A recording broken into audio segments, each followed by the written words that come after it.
आज हम हमारे सेकंड लेसन के एमसीक्यूज को डिस्कस कर रहे हैं। कृपया ध्यान से देखें। हमारा फर्स्ट क्वेश्चन है, मेसोस का अर्थ क्या है। मेसोस का अर्थ है मध्य। पोटेमोस का क्या अर्थ है। पोटेमोस का अर्थ है नदी। इराक के किस भाग में सबसे पहले नगर और लेखन प्रणाली का प्रादुर्भाव हुआ था।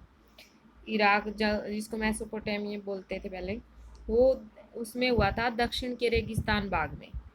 मेसोपोटामिया के इतिहास का उपलब्ध स्रोत क्या है।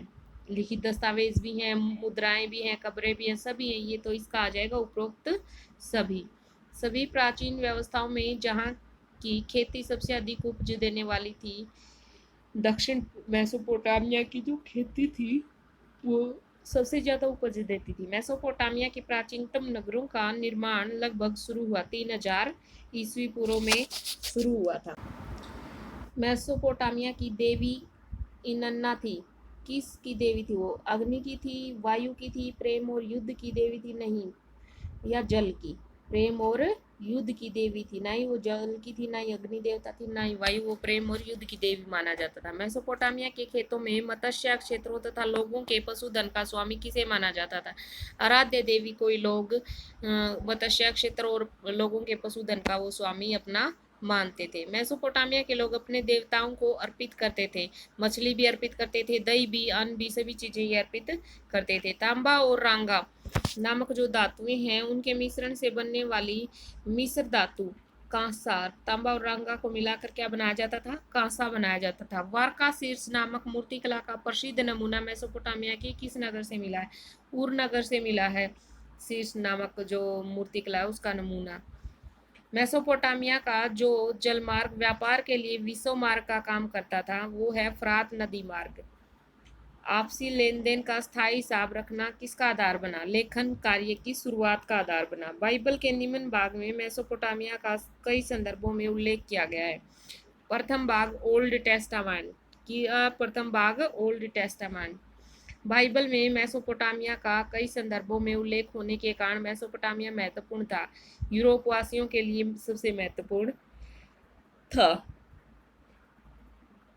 आज मेसोपोटामिया निम्न देश गणराज्य का भाग है। इराक का भाग आज मेसोपोटामिया।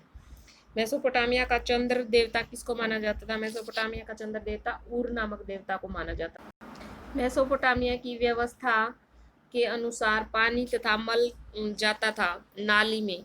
मेसोपोटामिया की जो व्यवस्था थी उसके अनुसार नाली में ही मल और पानी जाता था। उर नगर में शवों को अंतिम संस्कार किस तरीके से किया जाता था। उर नगर में शवों को भूमि के नीचे दफनाया जाता था। घर में ही ज्यादातर अपने फर्श के नीचे उनको दफनाया जाता था। मारी नगर के ऊपरी क्षेत्र के अधिकांश भाग का प्रयोग किस आर्थिक क्रिया के लिए होता था। मारी नगर के ऊपरी क्षेत्र के अधिकांश भाग का प्रयोग भेड़ बकरी चराने के लिए किया जाता था। संसार को मेसोपोटामिया की सबसे बड़ी देन क्या है।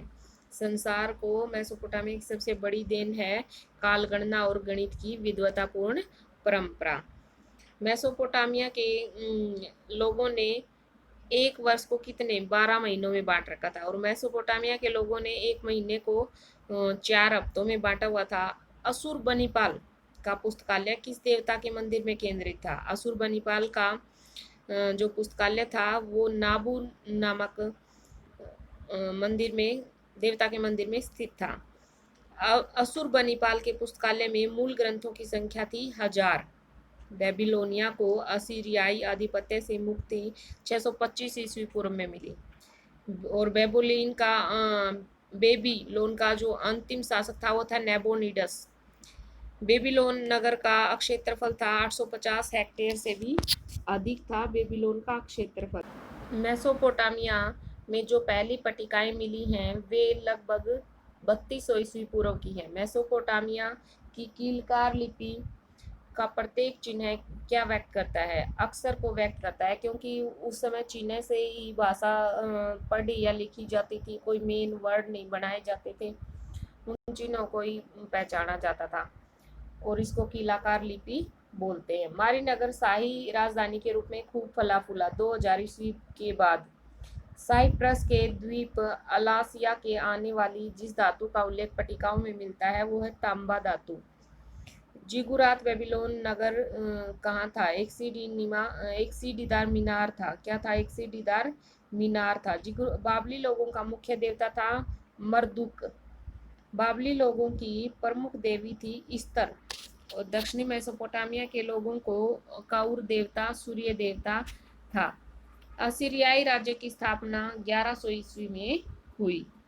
इराक और मेसोपोटामिया का गर्मियों में भरपूर फल देने वाला पेड़ है खजूर, जो गर्मियों में भरपूर फल देता है। मेसोपोटामिया में हथियार कांसे से बने होते थे। जो मेसोपोटामिया के हथियार थे वो कांसे से बने होते थे। मेसोपोटामिया की सबसे पुरानी ज्ञात भाषा कौन सी थी? सुमेरियन थी। मेसोपोटामिया के निमन शहर को केवल शहर कहकर पुकारा जाता था, उरुक शहर को। शहरी विकास के लिए महत्वपूर्ण क्या था? शिल्प, परिवहन व्यवस्था, व्यापार तथा सेवाएं। ऐसी जगह पर शहर होता था तो ये सभी चीजें जरूरी थी।